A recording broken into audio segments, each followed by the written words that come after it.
Capítulo 14. Da pobreza de espírito observada entre as riquezas. Bem-aventurados os pobres de espírito, porque deles é o reino dos céus. Desgraçado, pois, os ricos de espírito, porque lhes vem a caber a miséria do inferno. É rico de espírito aquele que tem as suas riquezas dentro do seu espírito, ou o seu espírito dentro das riquezas. É pobre de espírito aquele que nenhuma riqueza tem no seu espírito, nem o seu espírito dentro da riqueza. Os alciões fazem os seus ninhos como uma palma e não deixam neles senão uma abertura da parte de cima e colocam-nos à beira-mar. Ficam, porém, tão fortes e impenetráveis que, combatidos das ondas, nunca lhes pode entrar a água e até quando, nadando por cima dela, ficam assim, no meio do mar, como senhores dele. O teu coração, cara Filoteia, deve ser assim, aberto somente para o céu e impenetrável às riquezas e às coisas caducas.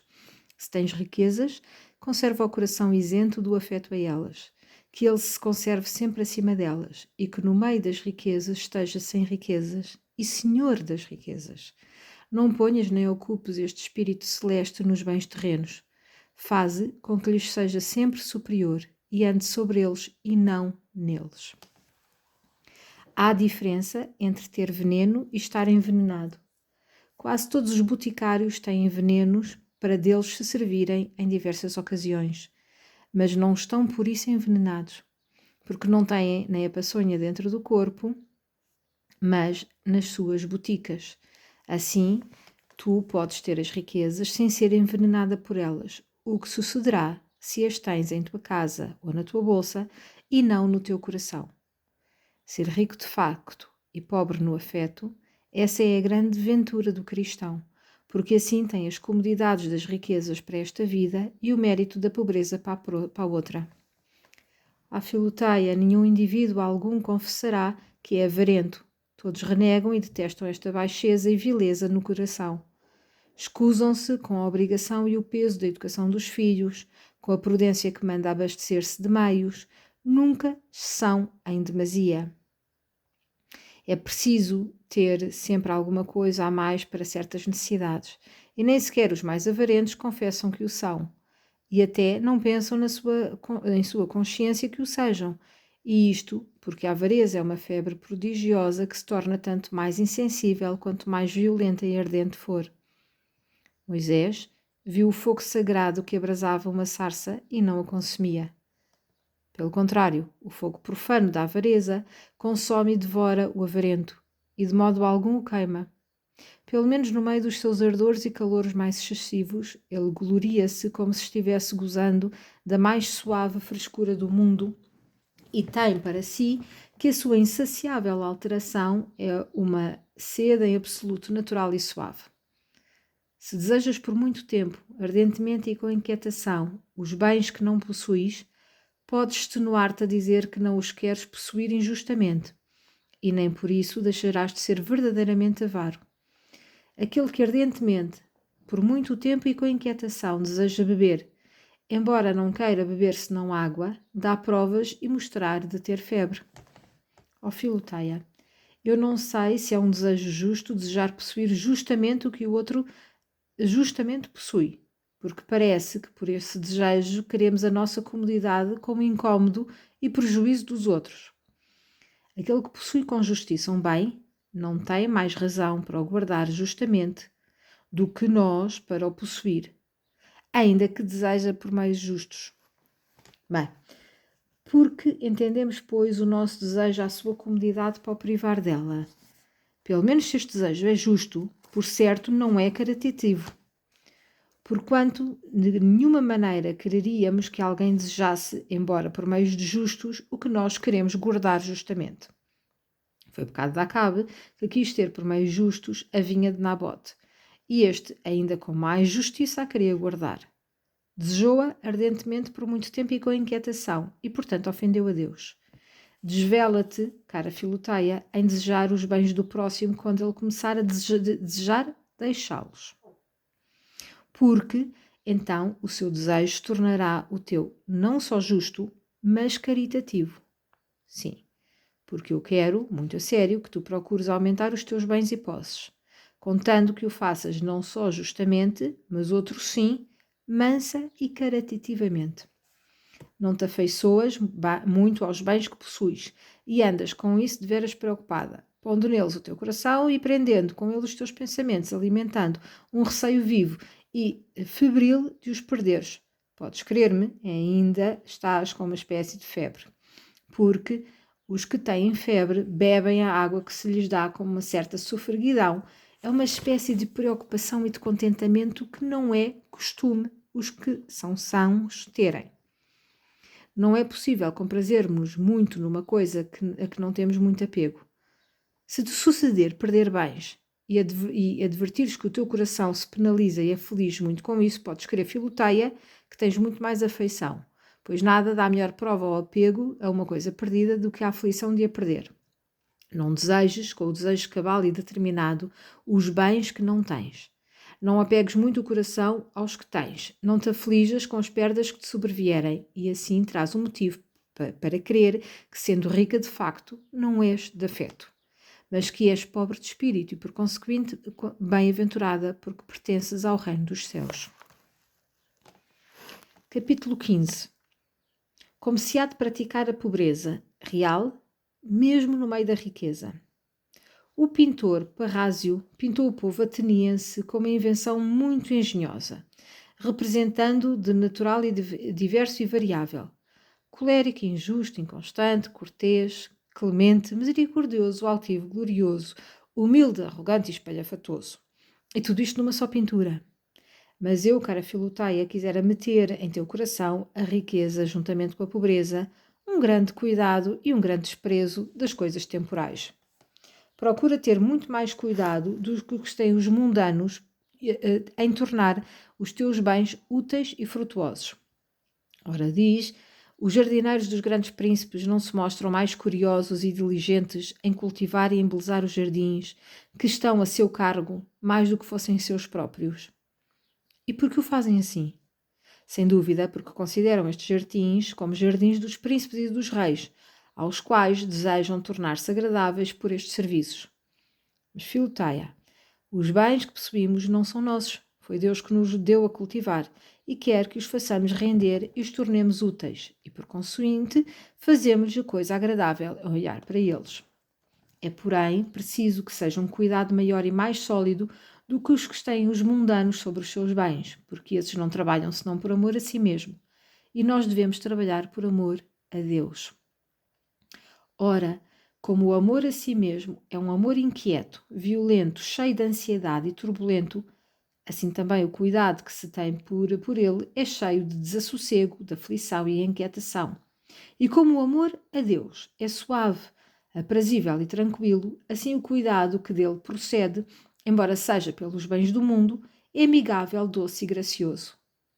Tínhamos, pois, este aprazível cuidado da conservação, isto é, do aumento dos nossos bens temporais, quando alguma justa ocasião se oferecer, e tanto como a nossa condição o requer, porque Deus quer que o façamos assim por seu amor. Mas, olha bem que o amor próprio não te engane, porque às vezes arremeda tão bem o amor a Deus que se pode dizer que é o mesmo. Ora, para impedir que ele te engane e que este cuidado dos bens temporais não se converta em avareza, além do que já te disse no capítulo precedente, precisamos praticar muito frequentemente a pobreza real e efetiva no meio de toda a fazenda e riquezas com que Deus nos brindou. Deixa, pois, sempre uma parte do teu cabedal, dando de boa vontade aos pobres, porque dar tudo o que se possui é empobrecer outro tanto, e quanto mais deres, mais empobrecerás. A verdade é que Deus te dará novamente, não só no outro mundo, mas já neste, porque nada há que faça prosperar tanto temporalmente como a esmola. Mas enquanto esperas que Deus o restitua, ficarás empobrecida nisso. Ó santa e rica pobreza, a que se deve tanto dar as esmolas. Ama os pobres e a pobreza, porque este amor te tornará de veras pobre. Pois, como diz a Santa Escritura, nós somos feitos como as coisas que amamos. O amor torna iguais os amantes. Quem está enfermo, diz São Paulo, sem que eu esteja enfermo. Ele podia também dizer, quem é pobre sem que eu seja pobre com ele. Porque o amor o fazia ser como aqueles a quem amava, Se amas, pois, os pobres, participarás verdadeiramente da sua pobreza e serás pobre como eles. Ora, amando os pobres, mete-te frequentemente no meio deles, folga em vê-los em tua casa e dos visitares na sua.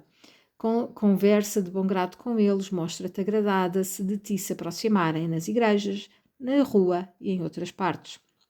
Sê com eles pobre de língua, falando-lhes como sua companheira, mas sê rica de mãos, repartindo-lhes os teus bens como és rica que és.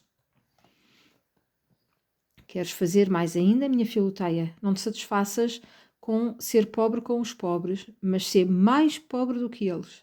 E como há de ser isso? O criado é menos do que o amo. Torna-te criada dos pobres. Vai servi-los nas suas camas quando estão doentes. E digo-te que vais servi-los com as tuas próprias mãos. Sê a cozinheira à tua custa. Sê a sua roupeira e engomadeira. Ó Filoteia, este serviço é mais triunfante do que uma realeza. Não posso admirar o suficiente o fervor com que este conselho foi seguido por São Luís, um dos maiores reis que o sol viu. Mas eu digo, o grande rei em toda a espécie de grandeza servia frequentemente a mesa dos pobres a quem sustentava e quase todos os dias fazia vir dele 3 para a sua, e muitas vezes comia as sobras das sopas deles com um amor sem igual. Quando visitava os hospitais, o que fazia com frequência, ordinariamente ia servir os que tinham doenças mais horrendas, como os leprosos, os cancerosos e os outros semelhantes, e fazia-lhes todo o serviço de cabeça descoberta e com os joelhos em terra, respeitando em sua pessoa o Salvador do mundo, e acariciando-os com um amor tão terno como uma mãe carinhosa poderia mostrar ao seu filho. Santa Isabel, a filha do rei da Hungria, ordinariamente metia-se à fala com os pobres e, para se recriar, às vezes vestia-se de mendiga entre as suas damas, dizendo-lhes, se eu fosse pobre, havia de me vestir assim. Oh meu Deus, cara Filoteia, como este príncipe e esta princesa eram pobres nas suas riquezas e como eram ricos na sua pobreza. Bem-aventurados aqueles que são pobres desta maneira, porque lhes pertence o reino dos céus. Tive fome e deste-me de comer. Tive frio e agasalhaste-me. Vim de possuir o reino que vos está preparado desde a origem do mundo, dirá o rei dos pobres e dos reis no seu grande julgamento. Ninguém há que, em uma ou outra ocasião, não tenha alguma carência e falta de comodidades. Às vezes chega à nossa casa um hóspede que quereríamos e deveríamos tratar bem, mas àquela hora não há meios nem facilidade disso. Temos as roupas melhores num lugar, precisaríamos delas noutro, onde seria a obrigação de comparecer. Acontece que todos os vinhos da adega estão estragados e voltados, e ficam senão os maus e os novos. Estamos na aldeia e em alguma estalagem onde tudo falta e não há camas, nem quarto, nem mesa, nem quem nos sirva. Numa palavra, é fácil ter muitas vezes necessidades de alguma coisa, por muito rico que se seja. Ora, isto é, ser na realidade pobre do que nos falta. Filoteia, dado por feliz com estes contratempos, aceita-os de bom grado, sofre-os alegremente. Quando te sobrevierem inconvenientes que te empobreçam, em muito ou em pouco, como ocasionam os temporais, os incêndios, as inundações, as secas, os roubos, as demandas, é essa a verdadeira estação e ocasião de praticar a pobreza, recebendo com mansidão estas diminuições de haveres e acomodando-te paciente e constantemente a este empobrecimento. Esaú apresentou-se a seu pai com as mãos todas cobertas de pelo, e Jacó fez o mesmo, mas como o pelo que estava nas mãos de Jacó não aderia à pele, mas às luvas podiam tirar-lhe o pelo sem o ofender nem esfolar. Pelo contrário, como o pelo das mãos de Esaú estava pegado à sua pele, que ele tinha toda cabeluda, quem tentasse arrancar-lhe havia de causar-lhe grandes dores, e ele gritaria a valer e se defenderia com todas as forças. Quando os bens estão pegados ao coração, se o temporal, o ladrão, o demandista, nos arrancarem parte deles, as queixas, que inquietações, que impaciências teremos. Mas quando só temos a fazenda, o cuidado que Deus quer que tenhamos e não estamos apegados a esses bens no nosso coração, não perderemos o conhecimento nem o sossego, ainda que nos privem deles. E é esta a diferença que há.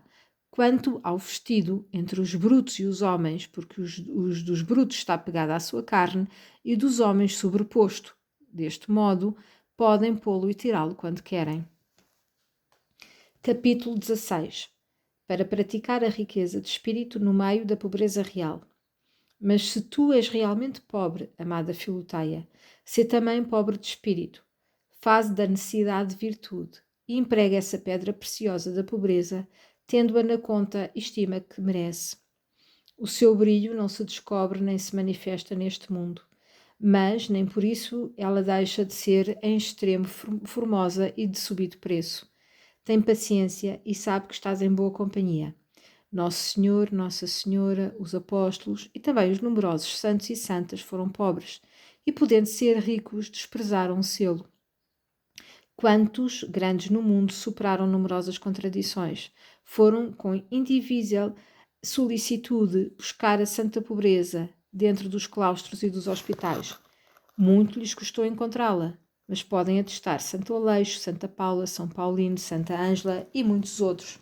A ti, porém, Filoteia, a pobreza mais graciosa e gentil vem buscar-te à tua própria casa. Encontraste-a sem a procurar e sem trabalho.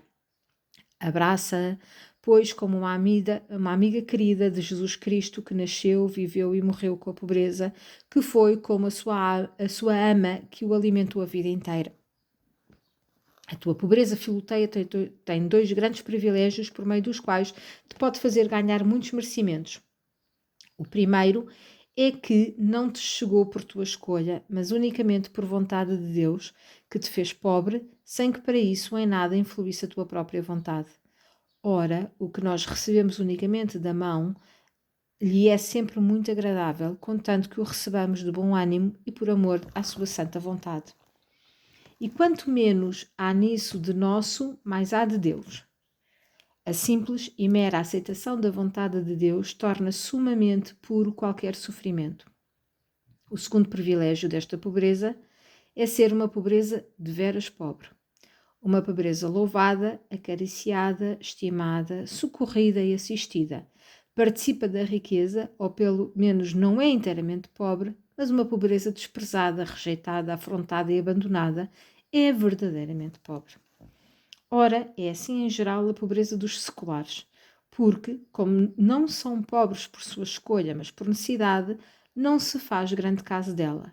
E por isso mesmo que não se faz grande caso dela, a sua pobreza é mais pobre que a dos religiosos, embora esta, aliás, tenha uma excelência muito maior e muito mais recomendável em virtude do voto e do fim com que foi abraçada. Não te queixes, pois, cara Filoteia, da tua pobreza, porque ninguém se queixa senão do que lhe desagrada. E se a pobreza te desagrada, já não és pobre de espírito, mas sim rica em desejos. Não te aborreças por não ser socorrida e amparada como necessitas, porque nisto consiste a excelência da pobreza. Quer ser pobre sem receber qualquer incômodo algum é ambição excessiva, porque é querer a honra da pobreza e a comodidade das riquezas. Não tem vergonha de ser pobre nem de pedir esmola por amor a Deus. Recebe o que te derem com humildade e recebe com mansidão a negativa. Lembra-te frequentemente da jornada de Nossa Senhora, que Nossa Senhora fez no Egito, a fim de levar para lá o seu querido filho, e de quantos desprezos, pobreza e miséria teve de sofrer. Se viveres assim, serás muito rica na tua pobreza. Capítulo 17. Da amizade e, primeiramente, da que é má e frívola. O amor ocupa o primeiro lugar entre as paixões da alma. É o rei de todos os movimentos do coração. Converte em si próprio todos os outros movimentos e faz-nos tais como o desejo amado. Tem, pois, grande cuidado, minha Filoteia, em não ter amor mau, porque então logo tu serias toda má. Ora, a amizade é o mais perigoso de todos os amores, porque os outros amores podem ser sem trato nem reciprocidade.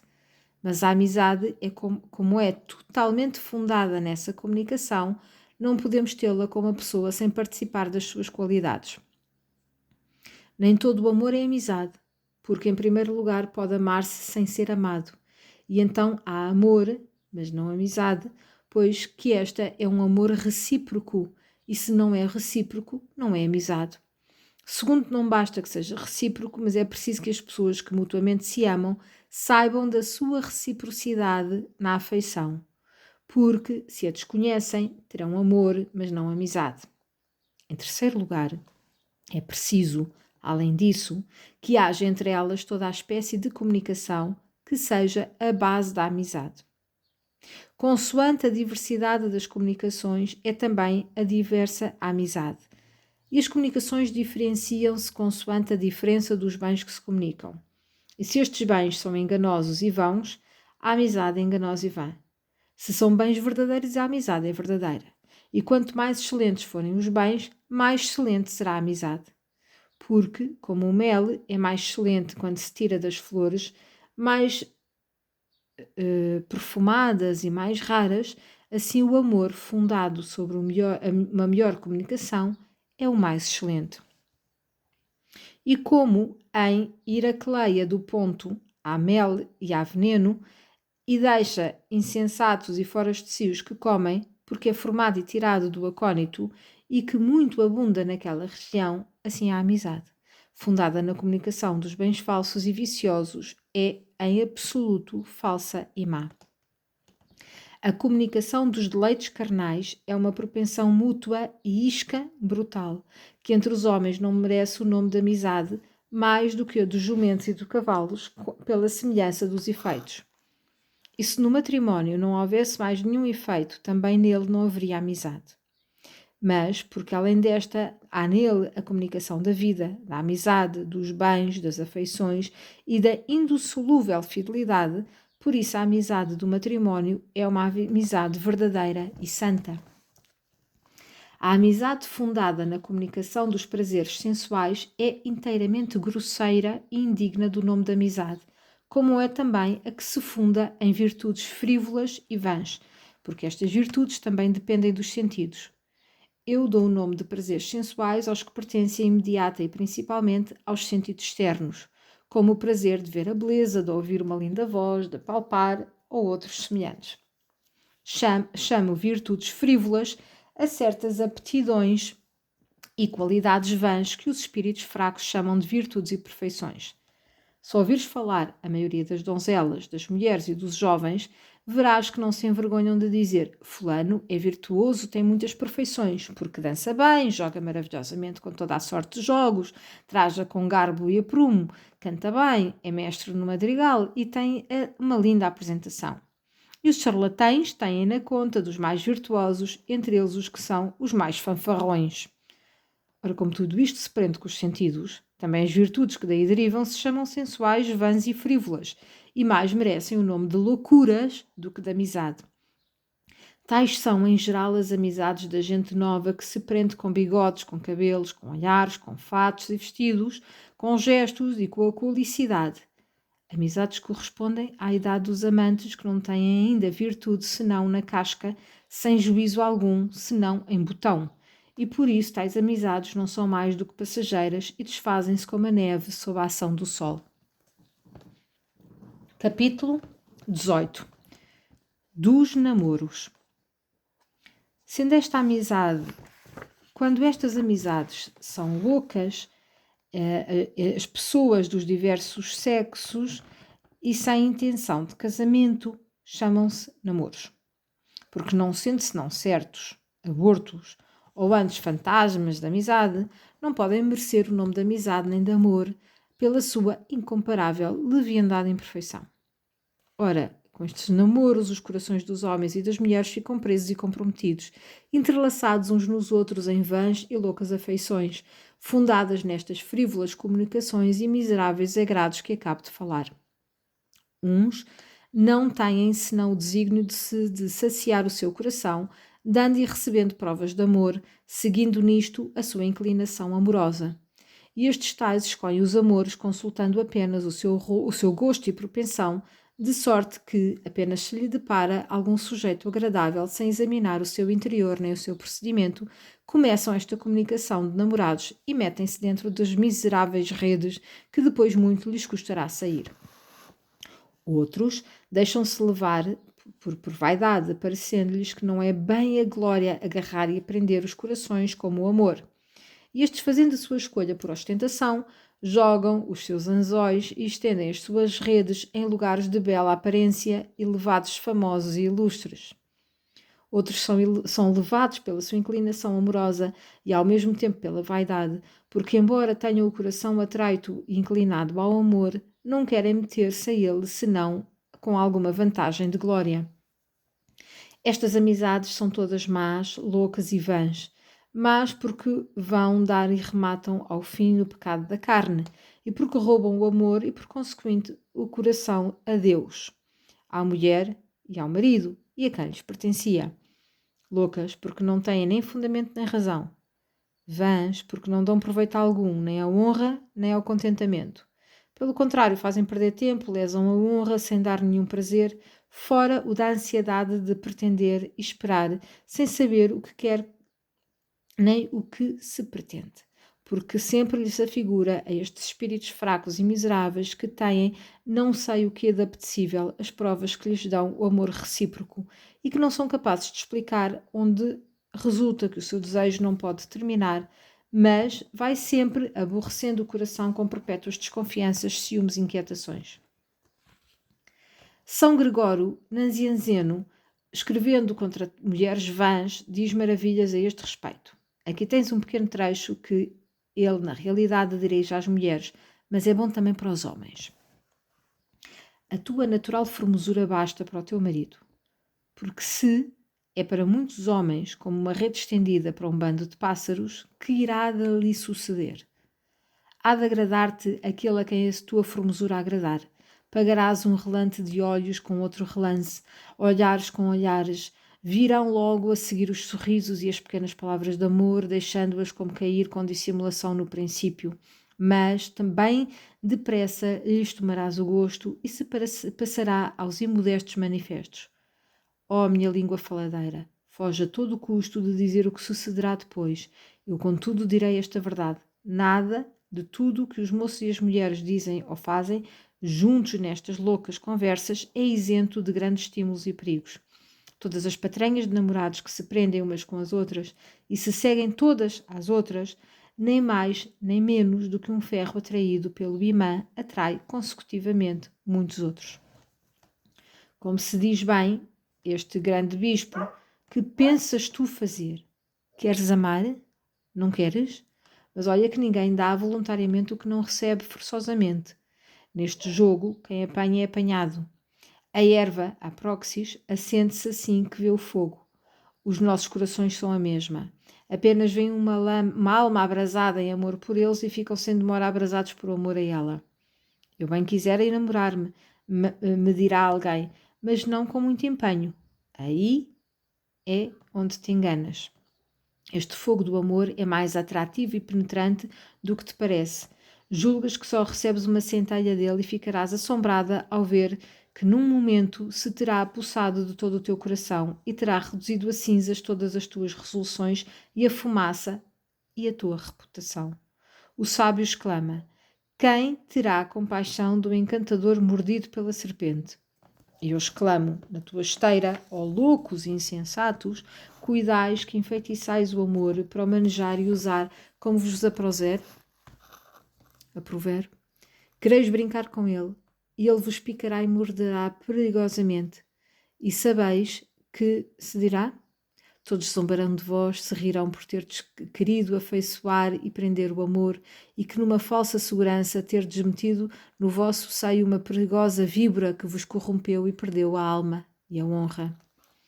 Ó Deus, que cegueira é esta, a de julgar assim a crédito sobre penhores tão frívolos a principal joia da nossa alma.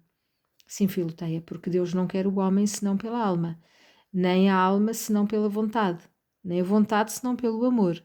Ai de nós, não temos todo aquele amor que precisamos. Quer dizer, só sendo o amor infinito, teríamos o bastante para amar a Deus, e contudo, como se nos subjasse, malbaratámo-lo e empregámo-lo em coisas loucas, vãs e frívolas. Ai, este grande Deus que para si reserva apenas o amor das nossas almas, em paga e reconhecimento da sua criação, conservação e redenção, exigirá uma conta muito apertada e rigorosa destes loucos desvaneios a que nos damos.